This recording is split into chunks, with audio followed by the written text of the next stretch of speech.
Du coup, bienvenue à toute personne qui nous rejoint et qui arrive. Donc, je suis Natacha Ruiz et vous êtes du coup dans le talk show de mode créatrice d'envie, comment devenir consommateur. Et je suis avec Caroline Legendre et Linda Maifung qui sont nos invités du jour. Donc, juste pour resituer ce talk show, il a vu le jour à l'occasion de la sortie du guide de la mode éco-responsable qui a été écrit par Alice Lehoux et moi-même et publié par Mango Édition il n'y a pas très longtemps. Donc, ce talk show a vraiment pour vocation de connecter les professionnels de l'industrie avec le grand public et de permettre justement de co-créer ensemble l'industrie de demain et d'aujourd'hui. Donc, n'hésitez pas tout au long du talk show de partager vos questions. Donc, on y répondra à la fin. Et je vais tout de suite vous présenter nos invités du jour. Donc, pour ceux qui nous rejoignent, bienvenue encore. Donc, aujourd'hui, Caroline et Linda sont toutes les deux des expertes dans le milieu de la mode avec des compétences très différentes mais complémentaires. Donc, on les a réunies justement parce qu'elles vont apporter leur regard et leur expertise dans le domaine du développement produit de mode. Alors, Linda Maifung, qui est donc designer et entrepreneur spécialisée dans l'éco-conception depuis déjà plus de 10 ans, elle travaille avec des marques et des faiseurs de mode pour une industrie responsable, transparente et circulaire. Donc, elle a créé il y a quelques années sa propre marque éponyme, franco-vietnamienne, et elle était éco-responsable. Et elle a aussi cofondé la marque de sportswear allemande Supervision. Donc, en travaillant sur ces différents projets, elle a allié la création, l'éco-conception et l'innovation. Et elle va vous en dire plus tout au long du talk show. D'autre part, on a Caroline Legendre, qui est fondatrice de Greeny Bird Dress depuis 3 ans. C'est un cabinet de sourcing. Donc, pour ceux qui ne connaîtraient pas forcément ce terme technique, c'est l'approvisionnement en textile innovant. Donc, quand on parle de textile innovant, on parle notamment de champignons, de bananes, de lièges, de cactus notamment. Alors, Caroline, elle accompagne des marques dans la conception des collections grâce à une gamme de textiles innovants et biodégradables. Donc, elle est la seule aujourd'hui à organiser des workshops de textiles innovants en France. Alors, pourquoi on a choisi le thème de la création, de l'éco-conception et de l'innovation? Parce que pour nous, ce sont 3 piliers clés qui vont permettre de rendre la fabrication de nos vêtements et accessoires beaucoup plus vertueuse. Il faut savoir que depuis la fin du XXe et le début du XXIe siècle, 21e siècle, la mode, elle est basée sur un système linéaire qui est de produire, prendre, produire, jeter. Donc, les ressources sont gâchées et sous-évaluées. Alors qu'en opposition, le concept de mode éco-responsable, c'est véritablement de s'inscrire dans une démarche de développement durable et donc dans une économie circulaire. Et là, on va donc parler de vêtements éco-conçus. Alors, on va demander à Linda de nous en dire un petit peu plus sur ce que c'est justement l'éco-conception dans l'industrie de la mode. Bonjour, bonsoir en fait. Avant de commencer, en fait, je voudrais faire un petit quiz avec les participants parce que je voudrais rappeler pourquoi on est ici et pourquoi pourquoi on s'intéresse à la mode éco-responsable. Et donc, j'ai 4 petites questions. Et la première question est quelles sont les quantités de vêtements achetés chaque année en France? Alors, réponse A, 1000 tonnes. Réponse B, 700 000 tonnes. Alors, on vous laisse quelques instants pour répondre. 1000 tonnes ou 700 000 tonnes, hein, c'est ça. Okay. Ah oui, il y a une grosse différence entre les deux. Ouais. Et si vous avez des idées...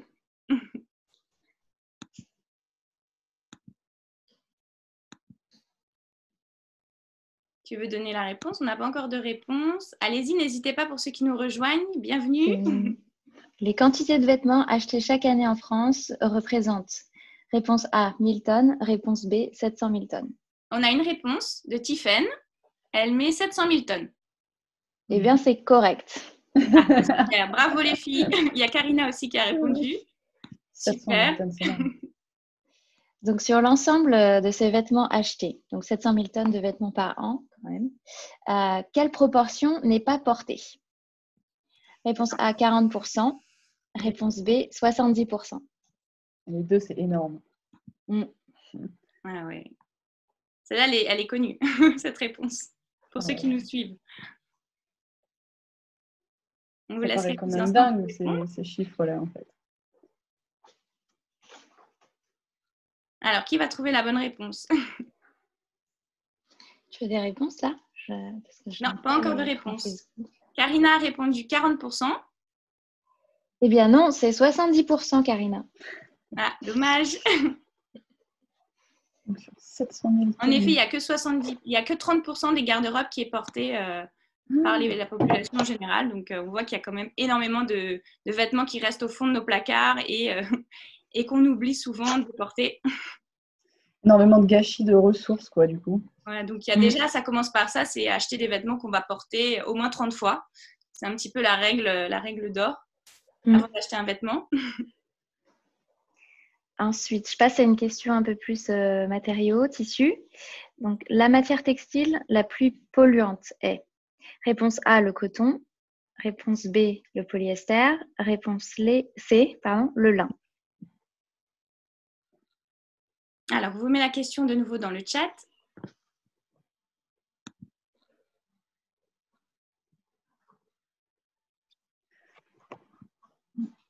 Karina, elle est choquée.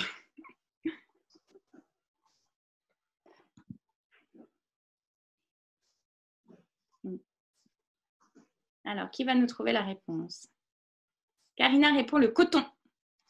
Eh bien oui, tout à fait, Karina. Ouais, bonne réponse. Moi, j'avais basculé sur du synthétique sans trop réfléchir de manière générale. Et c'est vrai que quand on prend du recul comme ça, on se rend compte que c'est fou, quoi. Tiffany, elle hésitait entre le coton et le polyester, justement. En fait, la production mondiale de coton utilise 25% des pesticides utilisés dans le monde. Et la production textile du coton, plus particulièrement la teinture, est responsable de la pollution de 20% des cours d'eau mondiaux. Donc, il n'y a pas que l'aspect matière, émission de CO2. Donc voilà. Les matières naturelles sont aussi impactantes. Mais d'où l'importance de choisir du coton labellisé bio. Mais c'est quand même le lin bio et le chanvre bio qui restent les matières végétales les plus écologiques. Parce qu'elles utilisent moins d'eau en fait. Et quatrième et dernière question qui concerne un peu plus l'aspect social de la mode éco-responsable. Pour un t-shirt vendu 29 € en magasin, quelle est la part reversée aux travailleurs? Il y a un pays... 18 centimes. Voilà. Réponse B, 2,21 €. Réponse C, 5,42 €. Pour un t-shirt vendu 29 € en magasin, quelle est la part reversée aux travailleurs? 18 centimes, 2,21 € ou 5,42 €. Qui va répondre? Tiffen répond 0,18 € sans hésiter. 18 centimes. Eh bien oui, tout à fait. En fait, vous êtes super fort. On a pas besoin de vous informer. Il y a déjà des avertis parmi nous, en fait. Il y a des dégâts sociaux et environnementaux de l'industrie textile. Oui, donc sur ces 29 €, la part la plus importante est la marge du distributeur. Elle représente 17 € du prix. Et donc, je remercie Fashion Revolution France pour m'avoir communiqué ces questions pour animer ce talk show aujourd'hui avec vous, les filles. Super. Merci de nous avoir donné ces éléments pour aider justement tous nos spectateurs, parce qu'on est là pour être acteurs, donc on est consommateurs et spectateurs. Donc l'idée, c'est vraiment que grâce à ces chiffres, on puisse vraiment prendre conscience en fait de ce qui se passe dans l'industrie pour simplement devenir plus conscient quand on fait nos achats et faire les bons choix. Donc maintenant, on peut rentrer dans le vif du sujet et découvrir ceux qui ne connaissent pas l'éco-conception. Et donc, pour moi, l'éco-conception, c'est de prendre en compte dès sa conception l'impact environnemental et social d'un produit. Donc, lorsque je dessine, je pense en amont comment sera produit le vêtement, car je sais en fait que mes choix ont un impact important sur la vie des personnes qui vont le fabriquer et sur l'environnement.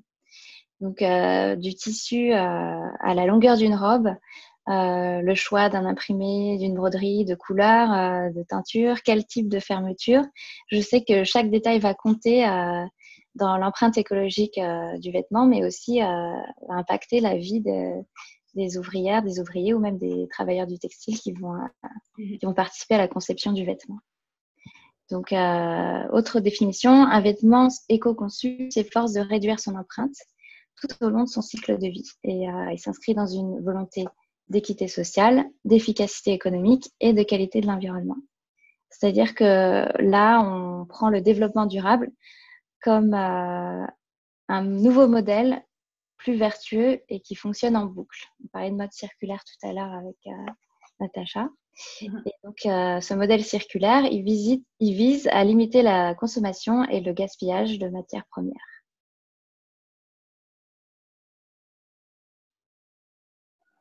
Ok. Merci de cette définition. Et du coup, Caroline, de ton côté, en quoi les textiles innovants et biodégradables s'inscrivent dans une démarche d'éco-conception? Et est-ce que tu peux donner des exemples par rapport à ton expérience de sourcing? Ouais, bah justement, comme vient de le dire Linda, par rapport à l'éco-conception, c'est que l'objectif, c'est d'essayer de favoriser l'économie circulaire. Et par exemple, dans les matières innovantes, il y a beaucoup de matières à l'étude qui sont des matières en fait de base biodégradables. Par exemple, on a des matières qui sont à l'étude actuellement et qui ont une durée de vie en fait prévue à l'étude de 5 ans. Donc ça, c'est une personne qui s'appelle Suzanne Lee et qui est vraiment un des piliers dans la biofabrication. En fait, c'est comment créer des textiles, par exemple, à base de bactéries et de levures. Et en fait, donc, cette personne, Suzanne Lee, elle a créé donc, une entreprise qui s'appelle Biofabricate.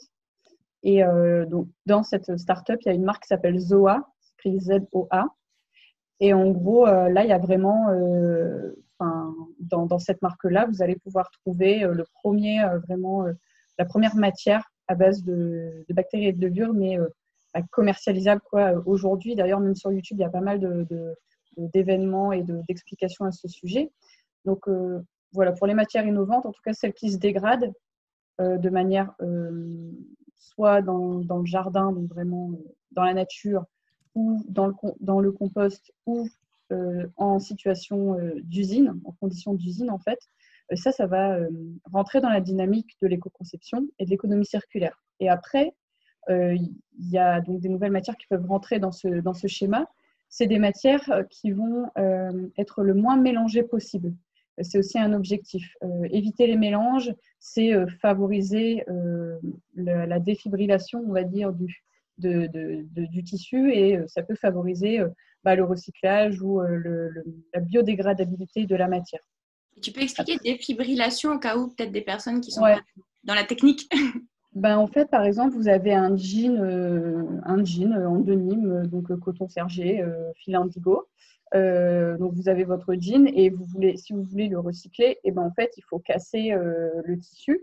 Donc, en fait, le tissu, il est fait à base de fibres utilisées pour former un fil.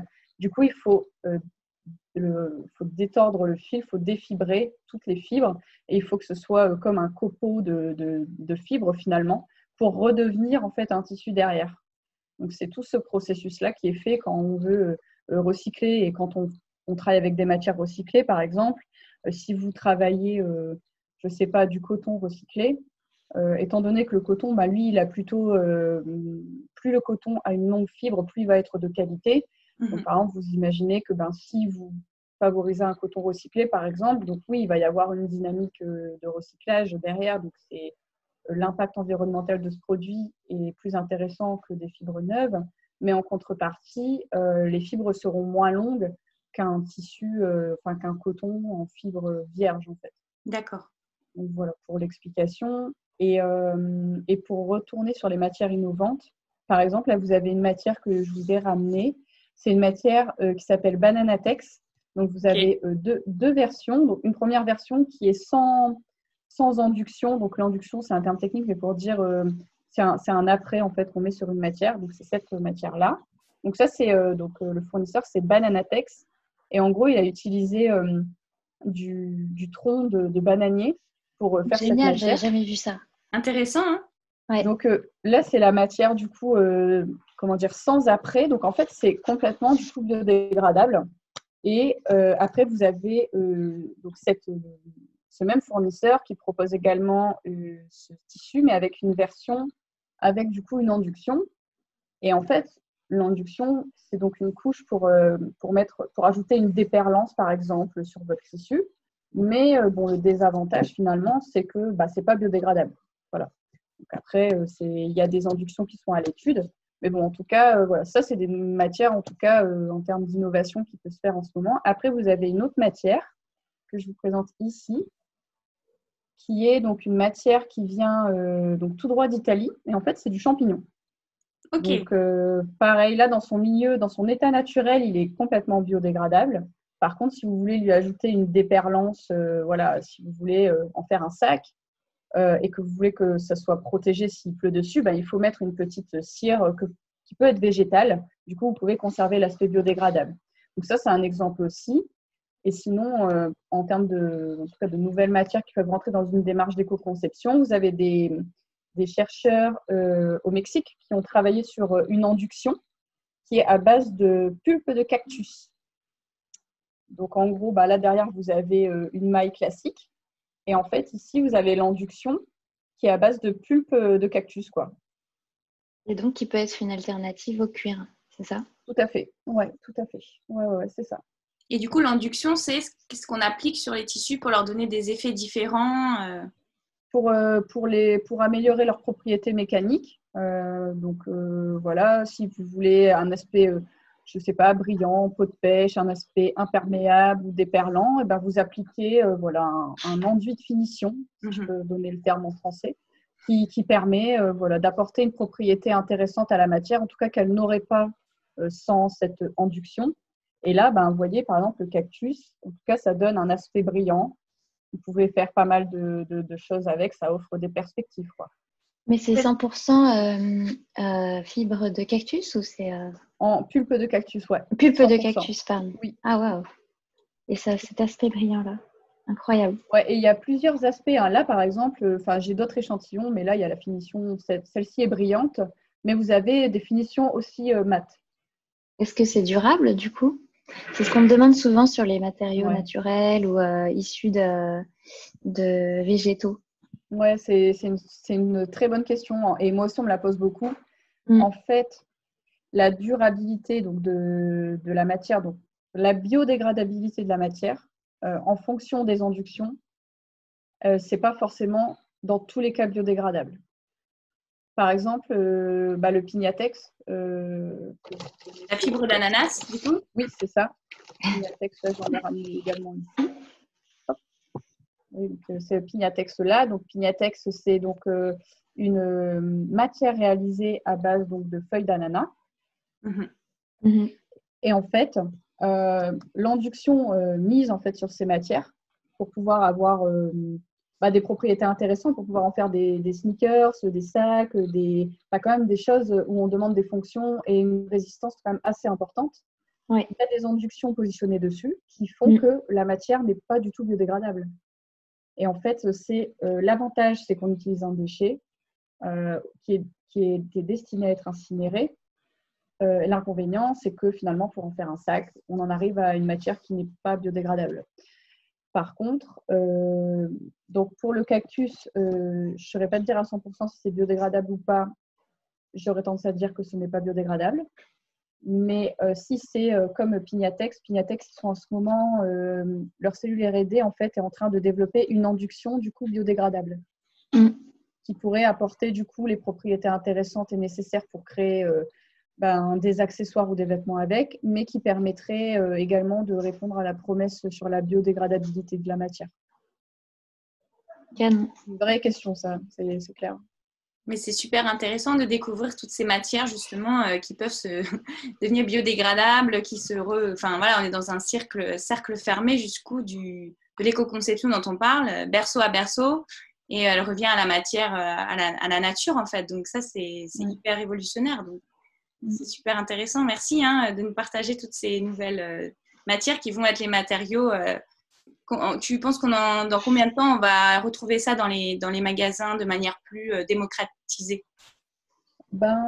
Pour par exemple ces matières comme Pignatex, l'induction à base de cactus ou le champignon, etc., le Pignatex, c'est déjà en magasin. Donc là, si vous voulez vous en acheter, Hugo Boss, ils en ont fait une paire de sneakers.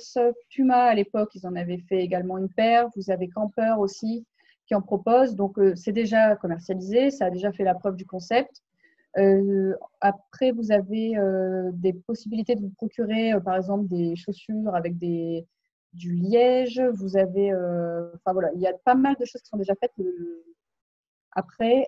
je pense que là, vraiment, le prochain sujet et ce qui sera la prochaine révolution dans le domaine textile, ça va être, pour moi, ça va être le biosourcing. c'est comment on va réussir à utiliser de la fermentation de matière pour en faire les produits de demain. Et typiquement, vous avez ce produit-là. Mhm. Donc, vous me dites à quoi ça vous fait penser. Enfin, si, je ne sais pas si en vidéo ça rend quelque Du chose. chocolat. C'est vrai. Alors, Noix de pécan. on me le dit souvent, mais en fait, c'est du cuir Du de bois. déchets de peau de Ah. fruits. Ah, Et donc, en gros, c'est en fait, c'est une start-up qui s'appelle Rotterdam Fruit Laser. Et en fait, ils réutilisent, en fait, ils font les fins de marché à Rotterdam. Et ils reprennent tous les déchets de fruits et ils arrivent à en faire ce matériau de dingue. Et ils proposent, c'est très solide, il y a des fiches techniques et tout. Et en gros, ils ont même créé des dossiers de chaises avec cette matière pour vous dire, on peut s'asseoir et poser le dos. Donc, c'est vraiment très résistant. Et pour moi, c'est ça vraiment les matières de demain. Ouais. Je ne sais pas quand ça pourrait arriver parce que on va me le poser sûrement dans le chat, mais le prix encore aujourd'hui de ces matières, étant donné que pour la plupart, c'est encore au stade de la recherche ou au stade de recherche, donc R&D ou recherche partenariat, c'est encore assez cher par rapport à une alternative classique qu'on connaît aujourd'hui et qui a un coût beaucoup plus abordable. Mhm. Ok. Super de nous avoir fait un petit voyage à travers toutes ces matières. Du coup, on va passer maintenant à une autre question pour Linda. Alors, on aimerait bien savoir un petit peu comment ça se passe, ton travail au quotidien en tant que designer spécialisé dans l'éco-conception textile pour organiser justement une gamme de produits, de vêtements. Comment tu travailles tous les jours? Quelles sont tes missions? alors en fait, que ça soit avec ma marque ou avec mes clients, en général, je travaille avec des principes de design d'éco-conception que j'ai écrit et que je réécris au fil des années, en fait, parce que ça évolue très vite. Le premier principe, c'est de travailler au plus proche avec les partenaires de production pour comprendre leurs enjeux sociaux et limiter les agents, parce que dans la chaîne d'approvisionnement, il y a beaucoup pour concevoir un produit, il peut y avoir beaucoup d'interlocuteurs. Et aussi limiter l'envoi des prototypes à travers la planète pour valider une taille ou un détail. Et ça, du coup, réduit la marge et augmente la rémunération directe des faiseurs, des couturières ou des modélistes. Et c'est pour cette raison, en fait, que j'ai passé 10 ans au Vietnam à travailler aux côtés d'artisans, de petits ateliers ou d'usines de confection pour réaliser mes créations. Un deuxième principe, c'est choisir des matériaux comme le coton bio, le lin, le tencel, qui sont fabriqués en respectant l'environnement et aussi qui sont des fibres naturelles, donc qui sont a priori biodégradables. Et ainsi, avec l'utilisation de ces matériaux-là, on peut parler de mode circulaire. Le tissu retourne à la terre, comme tu l'as décrit tout à l'heure. Mais j'ai aussi utilisé des matériaux qui ont été recyclés, comme le polyester, le nylon, la viscose, l'éco-véro, ou upcyclés comme des rebuts de stock d'usines qui n'ont pas été utilisés par les marques. Donc, on appelle ça l'upcycling. Et donc, j'ai fait ça pour ma marque Linda Mayfung sur une partie des collections que j'avais développées. Quatrième principe, c'est dessiner des styles intemporels et durables. Parce que c'est évident pour réduire notre empreinte carbone textile et notre utilisation intense des ressources naturelles, il faut consommer moins, donc acheter moins de vêtements et garder son vêtement le plus longtemps possible. Donc, mon but, c'était pas de vendre des quantités de vêtements, mais vraiment de designer le vêtement le plus durable possible. Et donc avec un style qui soit reportable au moins à 10 ans. Pas forcément créer des basiques ou des classiques, mais peut-être si des classiques qui ont des détails un petit peu sympas. Oh, pardon. Des choses dont on ne va pas se lasser au bout de 2 fois, quoi. C'est ça un peu. Ouais. Et en fait, ce qui est marrant, c'est que quand je remonte mes collections, je vais vous partager mon écran rapidement. Oui, vas-y. Ça, je peux avec plaisir. Ce serait plus sympa visuellement. Là, tous nos spectateurs pourront voir de manière plus concrète ce que tu as fait. Exactement. Voilà. Donc, ce qui est marrant, c'est que quand je montre mon portfolio à des clients potentiels, comme cette collection, qui, vous voyez, date de Fall-Winter, donc automne-hiver 15-16, ils me disent c'est hyper actuel. Et en fait, ça date il y a 5 ans, 6 ans. Ouais. Même au niveau des coloris, des coupes, enfin ouais. Donc oui, c'est ni des basiques ni des classiques, mais ça reste quand même Ouais, des choses qu'on peut porter indéfiniment. Enfin, intemporel. C'est pas marqué dans une saison précise ou dans une tendance précise, en fait. C'est quelque chose d'infini, enfin, d'intemporel, comme tu dis. Ouais. Donc voilà, ça c'était pour le style intemporel et durable. Évidemment, je choisis des matériaux de qualité, comme l'a décrit tout à l'heure Caroline, avec du coton tissé avec des fils, avec de la fibre longue plutôt que courte. Et pour que ma consommatrice, enfin ma cliente, le garde son vêtement plus longtemps. Ce qui me fait vraiment plaisir, c'est que j'ai encore de la clientèle qui m'envoie des photos de leurs vêtements qu'elles ont gardés encore, qu'elles ont achetés il y a 10 ans. Ah, c'est génial. Ça veut Et dire elles les portent encore, elles ne les gardent pas dans leur placard. c'est être éco-responsable, hein, de garder ses vêtements pendant 10 ans. Et puis surtout, il n'y a pas une tache, il n'y a pas un trou. Enfin, il y a un attachement aussi particulier à ce vêtement, le fait de l'avoir gardé longtemps. Un autre principe, c'est une leçon en fait que j'ai appris assez douloureusement, c'est de comprendre les besoins de mes clients et de leur demander leur avis. Sur le projet Supervision, que j'ai développé entre 2017 et 2019, c'est une marque pour cyclistes urbains en fait. Vraiment focalisée sur les cyclistes urbains, les personnes qui vont qui prennent le vélo pour aller au boulot ou faire des trajets quotidiens, faire leurs courses, etc. Et donc, je travaillais en freelance pour un entrepreneur au Vietnam, allemand, qui était passionné de vélo, de cyclisme et qui voulait créer sa marque éco-responsable pour les cyclistes urbains. Je me répète. Et en fait, j'ai complètement, de mon côté designer créatrice, fantasmé ce projet et imaginé mon cycliste urbain parfait. Donc, j'ai passé des mois à chercher le meilleur tissu éco-responsable, respirant, un peu tech, en polyester recyclé, en nylon recyclé, un peu brillant, avec des détails réfléchissants cool et stylé et qui était inspiré de l'architecture brutaliste urbaine. Voilà. Moi, je trouvais ça très épuré, très minimal. Et en fait, 8 mois plus tard, quand on a fini de développer notre première collection et produit un petit stock pour le vendre sur notre site internet et commencer des grosses campagnes marketing, on expose nos vêtements, on les prête, on les donne à des cyclistes, des vrais cyclistes urbains à Berlin pour les tester. Et ils nous disent oh mon Dieu, mais ce style est trop voyant. Enfin, c'est trop tech, ça me fait peur, j'ai pas envie d'être ridicule, d'arriver au boulot avec ces détails réfléchissants, cette coupe oversize, c'est pas du tout pratique.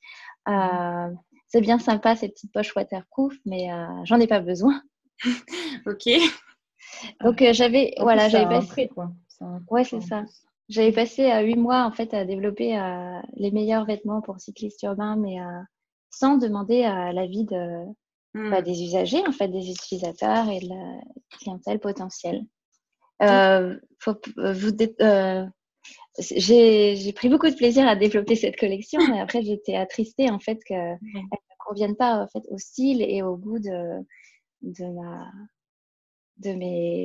ma clientèle potentielle à Berlin. D'où l'importance de comprendre son client, quoi, de ses besoins et ses attentes pour être encore plus près de ce qui est juste de faire, quoi. Ça m'aurait épargné de développer 6 matériaux différents avec 6 usines différentes, même si c'était très intéressant en termes de recherche textile.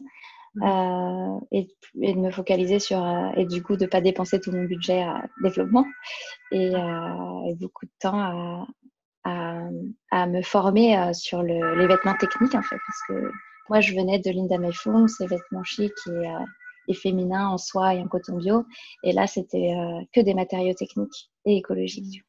Un tout autre univers du coup.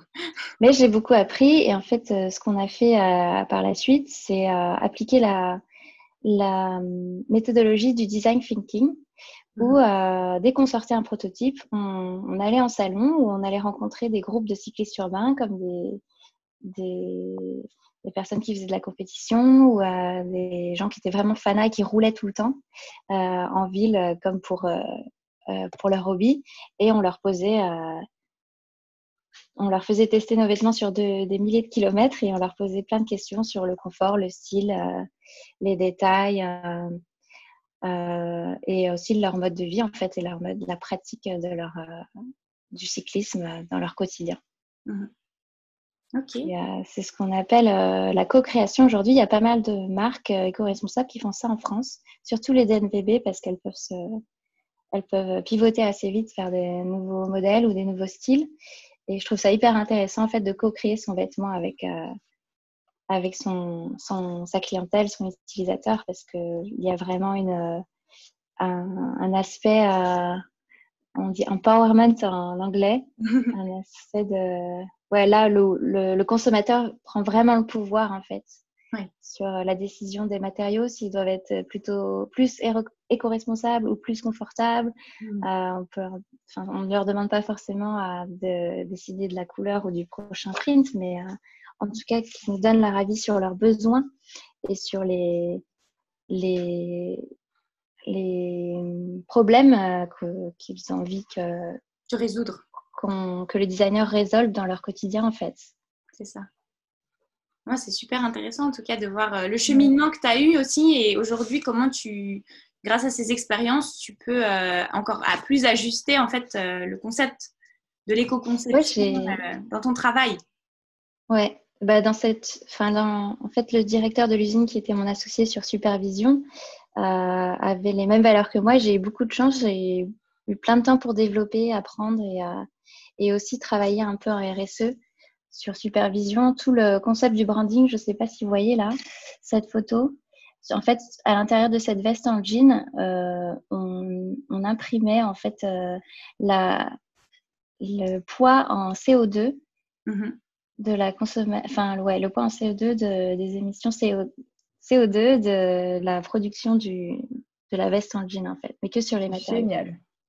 Et comme c'était visé, ciblé cyclistes urbains, pour compenser, en dessous, vous voyez 109 km, on leur proposait en fait de rouler 109 km pour compenser ces 14 kilos de CO2 qui ont été nécessaires à la production du textile de cette veste. Super, ça rend acteur du vêtement en même temps. Et le 700K, ça veut dire quoi? C'est le code postal de Ho Chi Minh City, Ho Chi Minh Ville, là où l'usine était. Collab, c'est le concept. Et là, c'était juste le numéro du modèle et le nom du modèle. Autre chose que j'ai fait avec Supervision qui était super important et que ne font pas vraiment les designers conventionnels, c'est d'avoir bossé un peu en transparence et en traçabilité. Donc là, je voulais vous montrer en fait... Oh là là, je suis perdue. On a perdu la page. Attendez, pardon. Ouais, c'est ça. En fait, ça, c'est le nouveau site. Je voulais vous montrer ce t-shirt. Moitié coton bio et moitié coton polyester recyclé. Assez simple finalement. Et en fait, sur chaque vêtement Supervision, on a travaillé avec une organisation suisse qui s'appelle Project DNA, qui est un site qui s'appelle RespectCode, pour faire toute la traçabilité de la chaîne d'approvisionnement. D'accord. Et donc, sur cette carte, on peut voir du coup d'où vient le matériau. Donc là, vous pouvez cliquer et voir que ça vient d'Inde.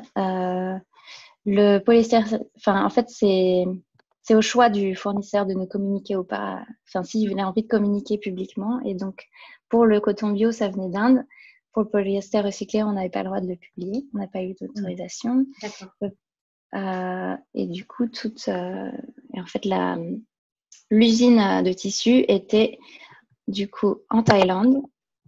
La confection s'est faite au Vietnam dans notre usine, que vous voyez là. Ça bouge là. Oui. Il y a même le transporteur qui était au Vietnam, parce que parfois ça bouge beaucoup. Voilà, on a même l'adresse. Wow. Et ensuite, la distribution, du coup, qui est en Allemagne, c'était nos bureaux. Okay. Et sur cette map, on voit en fait toutes les étapes. Toutes les étapes, enfin, presque toutes, parce que c'est au bon vouloir des fournisseurs de nous communiquer, s'ils veulent bien communiquer leur adresse. Et toutes les étapes en fait du vêtement. Et ça permet aux consommateurs de vérifier, de regarder en toute transparence et de faire son choix d'acheter ou pas ce vêtement en fait. Ok, c'est super bien ça. Ça aide vraiment le client avant de faire son choix pour se renseigner parce qu'on dit vraiment à chaque personne de s'informer. Et donc, quand les marques font ça, là, au moins, c'est pratique, quoi. On n'a pas besoin on ne doute pas. On sait en fait concrètement comment découvrir comment a été fabriqué le vêtement, les différentes étapes. Donc, c'est bien si toutes les marques pouvaient faire ça, ce serait génial. Oui, et puis on voit en fait toute la complexité de la chaîne d'approvisionnement que ça qu'avant d'arriver sur nos fesses, un jean peut être passé entre 15 mains différentes en fait. Ouais. Et oui, du coup, on faisait un life cycle assessment. Une analyse du cycle de vie. Une analyse de cycle de vie. On calculait du coup la consommation en carbone et en eau. Ok. Oui, c'est super. En tout cas, c'est vachement bien fait ce site. Hein. Ouais. Voilà. Donc, je vais arrêter de partager mon écran. Merci beaucoup. Que je monopolise la conversation. Comme ça, on va pouvoir donner la parole maintenant à Caroline. Oui. Et toi, justement, quelles sont tes missions en tant que consultante en sourcing de textiles innovants ? Qu'est-ce que toi, tu fais au quotidien pour accompagner les marques et les entreprises ? Ouais. Moi, en fait, mon objectif principal est vraiment au quotidien, je travaille avec des marques dans un seul but, c'est de les aider à faire leur transition écologique textile. Donc, comment je le fais ? Ça passe par la matière et ça passe par le partage du savoir. Par exemple, comme tu disais tout à l'heure quand tu as fait la présentation, je fais des workshops en textile innovant. Donc, l'idée, c'est que je vais voir les marques et enseignes de mode. Donc, ça peut être des marques établies ou des jeunes marques. Donc, je m'adapte à tout public et à toute quantité en fait, de personnes. Je peux faire en mode conférence, intervention ou en plus petit groupe. C'est là où c'est plus pratique d'ailleurs pour faire le workshop. Mais l'idée, voilà, c'est que j'inspire et je mets en relation les fournisseurs et les acheteurs, donc en général les centrales d'achat. Et ensuite, mon objectif, le deuxième finalement, qui est aussi lié, c'est d'accélérer la montée en compétences de tous ceux qui veulent faire de l'industrie textile une entreprise plus écologique qu'elle ne l'est maintenant. Okay. Donc du coup, pareil, que tu sois une grosse centrale d'achat, une marque plus ou moins établie ou vraiment quelqu'un qui démarre ta marque et quelqu'un qui n'y connaît rien en fait en textile surtout. J'ai développé sur mon site des formations en ligne autour de thématiques en fait qui me revient énormément depuis 3 ans maintenant que j'ai monté ma société, qui concernent les matières recyclées, les matières véganes et comment reconnaître la qualité d'un vêtement en fait de manière grosse maille en fait, j'ai envie de dire, de manière globale, pouvoir aider, accompagner les personnes qui voudraient se former dans ce domaine, dans ces domaines, parce qu'en fait la maille c'est une technique et une expertise spécifique, le chêne et trame également, toutes les structures matières, etc. Les non tissés également, ça demande une expertise, donc du coup c'est un domaine hyper vaste et l'idée c'est d'essayer de répondre aux questions d'un maximum de personnes. Ça se fait aussi par le biais de mon site où j'ai un blog où je référence pas mal de sujets. Soit c'est des sujets du moment. Par exemple, j'avais fait un article sur les différences de correspondance tinctoriale entre un synthétique neuf et un synthétique recyclé, à voir comment ça pouvait être possible, est-ce qu'on pouvait tout faire. Enfin, c'est vraiment, on va dire, assez technique. Ou après, je vais parler, par exemple, des fibres en caséine de lait, je vais parler des matières alternatives que je vais rencontrer sur mon chemin.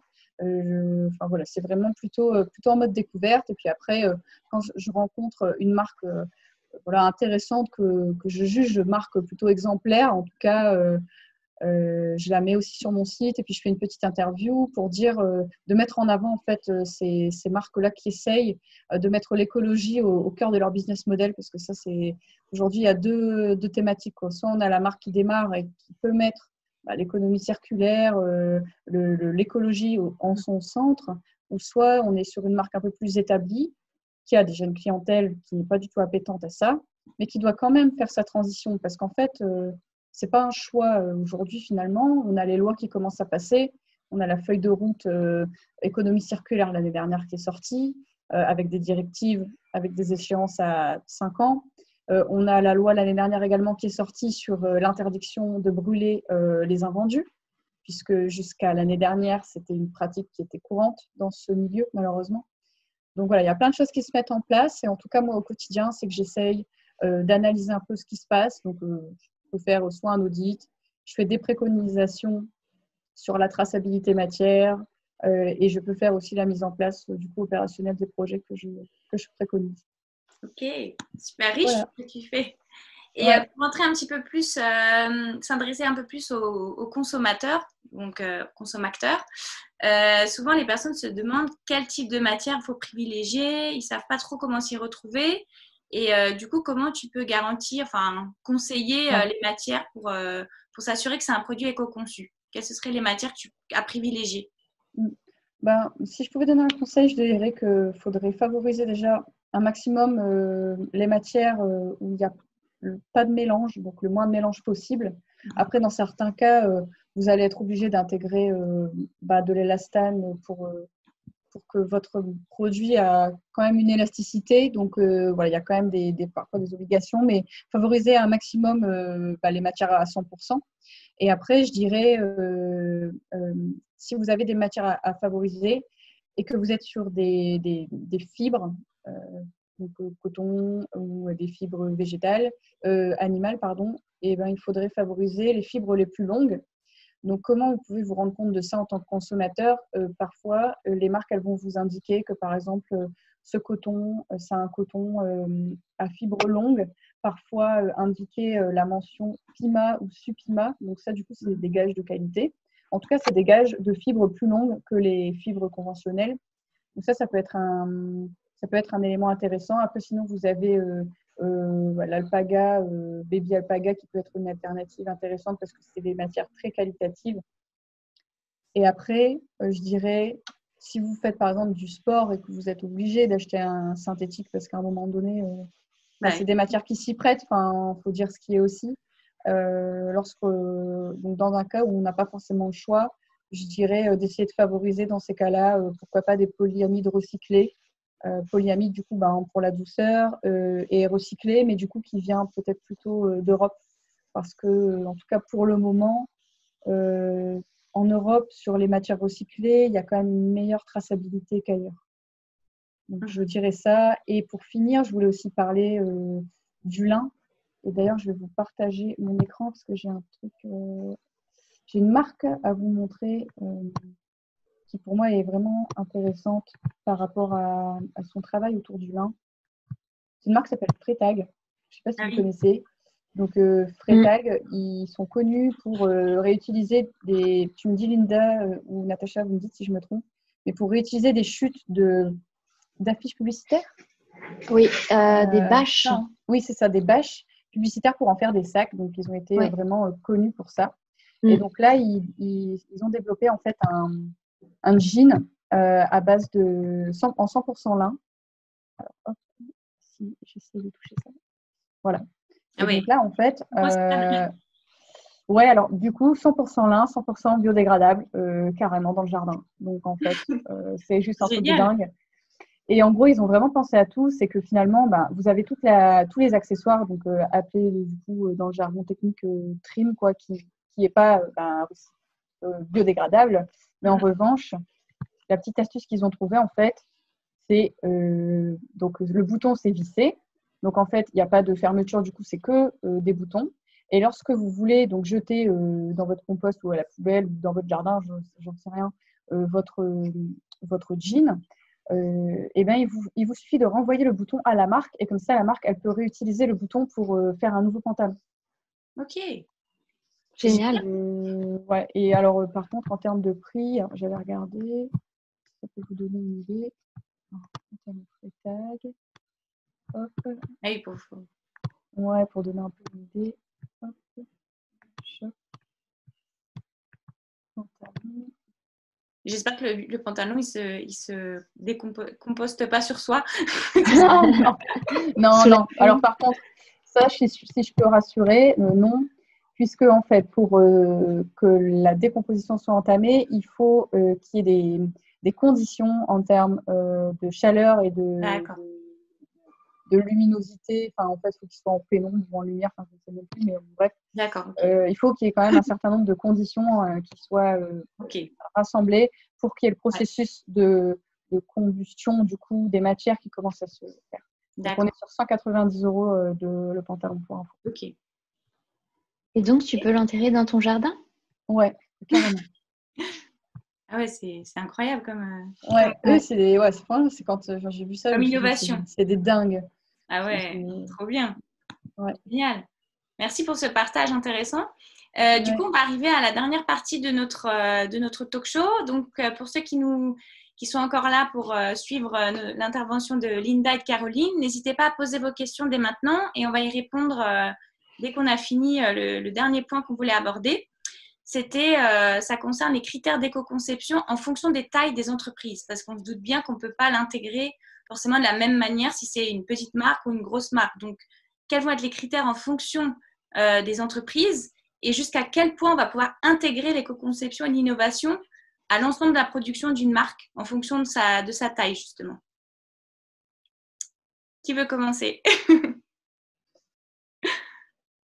Linda, je peux rebondir sur supervision dont j'ai parlé tout à l'heure. En fait, on avait quand même du budget et une usine de confection, donc a priori, on partait un peu gagnant sur le produit, mais on était quand même une petite marque et on s'est trompé, quoi. Enfin, j'ai passé 8 mois à créer des vêtements que mes consommateurs n'avaient pas portés. Et en fait, je me dis que quand on n'a pas de budget, il vaut mieux être vraiment plus proche de son consommateur et être à l'écoute, comme j'ai pu le faire avec Linda Maifung, où j'avais pas du tout de budget. J'avais toujours en fait un groupe de muses, d'amis, de copines, de fans qui m'envoyaient leurs idées, leurs inspirations, de quoi elles avaient envie. On créait limite des mood boards ensemble pour que moi je puisse voir ce dont elles ont envie l'année prochaine ou la saison prochaine et bien sûr mettre ma patte et les concevoir de manière éco-responsable. Trop bien. Et c'est comme ça qu'on peut être éco-responsable. C'est aussi en répondant aux besoins de notre clientèle, on risque pas de se tromper et de produire des invendus et du stock invendu. À détruire du coup, qu'on ne sait plus quoi en faire. Ouais. Ok. Et toi, Caroline, qui a travaillé aussi avec des structures de différentes tailles, tu as peut-être un exemple justement d'une plus grosse société que tu accompagnes dans l'éco-conception? Oui, justement, moi je trouve sur le cas de l'éco-conception et sur le fait de faire cette bascule, de vraiment penser fin de vie du produit avant de le créer, avant même la conception. Enfin, c'est les fondements d'éco-conception du coup. Il y a des grosses marques qui veulent faire leur transition aujourd'hui, qui sont dans une économie linéaire, comme on l'est tous de toute manière actuellement. Et c'est vrai que quand on est une grosse marque et qu'on a déjà des clients fidèles et la source d'argent pour ces marques-là, c'est ses clients, et qu'on veut intégrer la dimension écologique dans le business model, il faut faire quand même très attention, faut y aller progressivement, il faut vachement éduquer aussi le client, surtout parce que c'est vrai qu'aujourd'hui, on est aux prémices sur beaucoup de matières, par exemple sur les matières recyclées, et parfois on va proposer au client une matière recyclée plus chère qui sera moins belle qu'une matière neuve. Du coup, le client ne va pas forcément comprendre et ne va pas forcément vouloir acheter ce produit parce qu'il ne va pas comprendre la démarche, parce que ce n'est pas le client. Parce qu'à la base, la marque, elle n'a jamais eu ces aspects-là dans son ADN. Donc, il faut quand même faire très attention. Écoutez aussi le client dans tous les cas. Je ne dis pas qu'il ne faut pas y aller si on n'a pas la clientèle pour, mais je trouve qu'il faut quand même faire très attention parce que dans une entreprise, on a la dimension d'écologie, mais d'économie. Et s'il n'y a plus d'économie, on met les gens à la porte, en fait. Donc, il faut quand même, je pense, intégrer ça dans sa stratégie sur du court terme, moyen terme, long terme, se faire accompagner par des experts dans la RSE, dans la gestion de l'analyse du cycle de vie des produits. Et en fait, franchement, réfléchir hyper simplement. Enfin, dans tous les ACV textiles que j'ai pu voir, il y a 2 endroits clés où il y a le plus d'impact environnemental, en fait. La création de la matière et la partie teinture. Partie teinture, c'est pollution de l'eau, consommation de l'eau, eutrophilisation des eaux. Donc, si on veut faire des actions qui se voient et vraiment montrer une réduction de l'impact environnemental, moi, je préconise de commencer par ces 2 aspects-là. Et si je veux donner une piste, par exemple, c'est sur la partie création de matière. Pourquoi ne pas essayer de donner du budget en créant des patronages dits zéro déchet. Donc c'est en fait, vraiment, c'est de la recherche, hein, mais l'idée, c'est de penser positionnement en fait, de patronage pour limiter un maximum les chutes. Et du coup, le fait de les brûler. Parce qu'il faut savoir que quasiment dans chaque étape de la création d'un produit textile, il y a 20% de chute. Ah oui, ok. Donc, c'est un truc de dingue. Du coup, travailler sur l'aspect patronage, ça serait déjà un énorme point. Ouais. Donc, si je suis une grosse marque et que du coup, je peux allouer un budget, ça peut être pas mal. Et sur la partie du coup teinture, ça va être de favoriser des teintures qui sont peut-être certifiées Cradle to Cradle, qui a un label du coup qui certifie que les produits sont biodégradables. Enfin, il y a plusieurs niveaux Cradle to Cradle, il y a 5 niveaux, donc ça dépend. Mais en tout cas, peut-être de travailler avec des organismes de certification comme ça, enfin plutôt des certifications comme celle-ci. Et après, je terminerai par essayer de travailler avec des fournisseurs qui maîtrisent en fait l'analyse du cycle de vie de leurs propres produits. En fait, aujourd'hui, c'est compliqué pour des marques qui ont un historique plutôt j'achète et je revends. Donc, des distributeurs, en fait, c'est pas des personnes qui travaillent à façon, donc qui vont avoir une expertise dans chaque composant et qui vont créer un produit. Ça va être des personnes plutôt qui vont acheter un produit fini et qui vont le revendre sans avoir l'expertise. Donc, d'essayer de travailler avec des fournisseurs qui ont une expertise à proposer et qui ont vraiment un partenariat en fait de faisable avec ces fournisseurs. Enfin, en tout cas, c'est ce que moi je dirais pour une grande marque et moi de l'expérience que j'en ai. En tout cas, il faut vraiment penser combo gagnant avec les fournisseurs, avancer main dans la main avec eux, avec un objectif commun, c'est d'accélérer la transition écologique de cette industrie. Ok, super. Et revenir, bien sûr, redonner le pouvoir aussi aux consommateurs, c'est ce qu'on disait.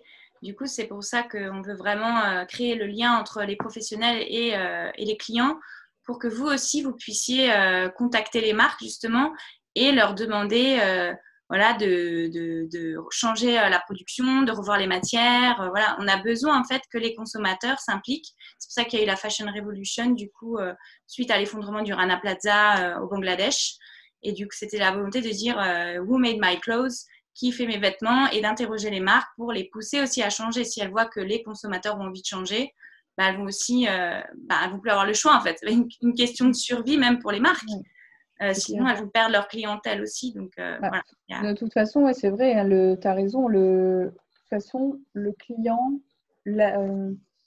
acheter un produit, c'est comme faire un vote. C'est comme voter. Tout à fait.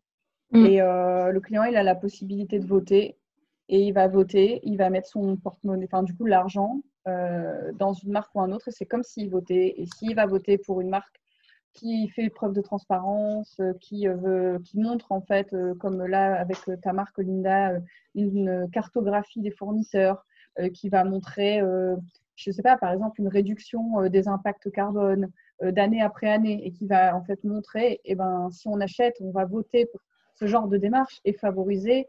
Et c'est vrai que dans un milieu hyper concurrentiel qui est l'univers de la mode, toutes les marques se regardent entre elles. Ah, telle marque a une certification, machin. Ah, j'aimerais bien l'avoir. Combien ça va me coûter? Enfin, c'est vrai que parfois, voilà, c'est un peu comme ça que ça marche. Et ouais. Si les consommateurs et les consommatrices, peuvent encourager ces marques à être plus honnêtes, au moins plus honnêtes, d'avoir plus transparentes. C'est ça. Faut que le changement se fera avec le travail, le devoir, le travail de tous et de toutes. Exactement, c'est un travail en commun. Hein. Mais depuis le Rana Plaza et Fashion Revolution, il y a eu quand même beaucoup d'améliorations en Inde sur les conditions de travail des ouvriers. C'est pas encore ça, mais il y a eu vachement d'améliorations. Ça prouve que ces mouvements-là, ils fonctionnent, ils marchent et qu'ils grandissent. C'est encourageant. Ouais. Super. Merci les filles. J'ai demandé à nos auditeurs s'ils ont des questions. N'hésitez pas, justement. Caroline et Linda sont là pour répondre. Donc, allez-y avec grand plaisir. On vous laisse un petit instant.